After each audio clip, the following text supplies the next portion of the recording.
I always drink coffee before a vlog because I think it's gonna like focus my brain, but all it kind of does, instead of like, oh yeah, let's talk about this, talk about this, talk about this, it goes, bah! I still do it though, every time. Then I'll have to edit out all this blah for like 5 minutes. It's unusable footage that I'm drinking. Unusable footage, the new blend. There is something different about this video. Not an actual difference you might notice here though, or that's actually gonna affect you at all. But there's a difference, okay? I relocated to Bristol. And I felt that this was worthy of updating everyone, and also it was quite good to just sort of tell you what's going on at the moment, because there has been a big change in my life and documenting it is good, and just telling you guys face to face is also good. Yeah, with me with why I'm doing this. Why did I move to Bristol? That is an excellent question, audience of my YouTube channel. Short answer is London doesn't exist anymore. Sorry. Obvious lie, obvious lie. Don't listen, no, not that. Because I killed a man. No, I didn't. Don't tell people that. Don't do that. That's horrible. No, not even. Don't. No, joking.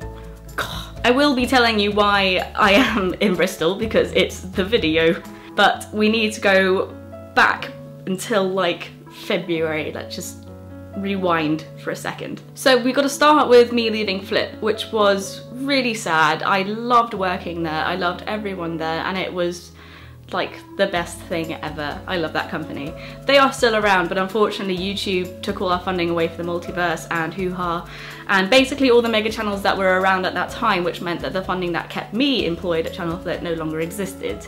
So yeah, sad, but you know, happens. Because my best friend got promoted from her job as marketing executive to senior marketing executive, I decided to go for that position. So for the past 7 months, I've been working at this corporate agency, struggling quite a bit to fit into what corporate means. And it's not just the work, because the work is enjoyable and I loved it, but the whole atmosphere of having to be creative under strict conditions and in strict time periods was very difficult for me, to say the least. But I'm really glad I did it, because my whole thing is that I love learning, and I think I'm always going to continue learning throughout my life. It taught me shed tons of information that I needed to know in order to succeed in a more creative atmosphere. Now here comes the interesting part. All I can tell you is that I've had my LinkedIn page since I was in uni and didn't really find much worth in it, to be honest. But here's why I'm so glad I ever set that up and continue to update it. So I've been sitting on LinkedIn for all this time, not really getting much out of it, until this one day I got this message from a guy called Jesse. The message didn't actually have much in it. It was just one of those feelings that I felt that I needed to chase up. The message just said, "Hi Fawn, I think we should talk. Here is my actual email address." And so I thought, of course I need to follow this up. This is giving me such a gut feeling at the moment, and I can't tell why. I found out why I got such a gut feeling from that. Because Jesse was part of a company called Wild Seed, and all to do with YouTube and digital media, which was exactly what I loved doing at Channel Flip. I also saw that Wild Seed was based in Bristol, which was a massive problem for me because London is my life. I am so comfortable there. I couldn't ever see myself living anywhere else. And I'm not gonna lie, I left my office that day thinking, I'm not moving to Bristol. But then me and Jesse chatted for like an hour. He told me such brilliant things about the company and just was telling me about what they wanted and where they were going and what they were achieving. And to be honest, it just sounded like exactly what I wanted to be doing again. So I left that meeting thinking, oh, might be moving to Bristol. I was already sold on it anyway. I thought the company was brilliant, I thought what they were doing was brilliant, and I just wanted to be a part of it. I found out that meeting was 6 weeks ago, and that felt so strange to think about, that everything that has happened now has taken over the space of 6 weeks.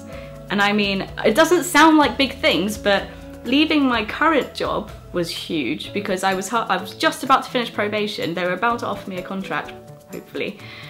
And then I had to say I was leaving, and I had to make, like, that bridge was going to be burnt. Like, it was okay if I'd been there for a year and then decided to move on, but no, I'd been there for 6 months. Like, there is no coming back from that. You've royally fucked over that company, and I felt really bad. I really did. They don't believe me, but I really did. So there's leaving the company that I was happy and safe and secure in for a job, and then leaving my flat. That was the hardest thing ever. I realised how hard it is finding a flat in a different city that you're not currently living in.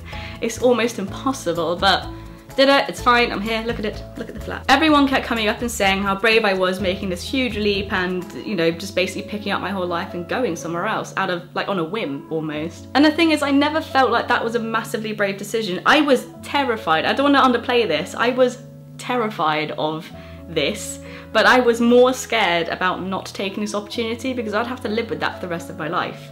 Even if this doesn't work out, I'm sure it will, but even if this doesn't, it's still so much better than not taking that leap. Like, I would be sitting at my work going, fucking hell, I could be in Bristol doing some brilliant things right now, but I didn't do it because I was scared. The other thing that made it such a right decision in my mind to do is that I'm 23, it's not, I'm still pretty young, and I have so much to do in my life before I settle down in an area, even if it's just to, you know, live in a city for the rest of my life. I have so much more to do before then. And the older I get, the less I'm able to do this, the less I'm able to just pick up my life and go somewhere completely different, because there'll be different factors that stop you. There'll be a job, there'll be a boyfriend, there might even be a family, there might be any number of things that might stop you from doing that.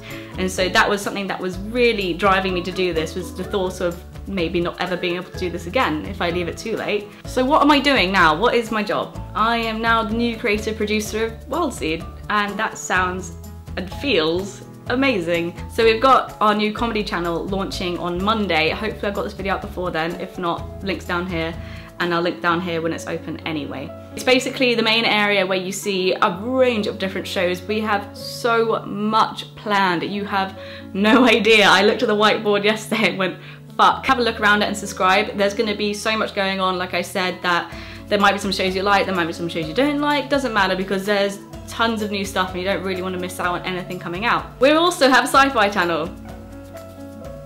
Ring any bells?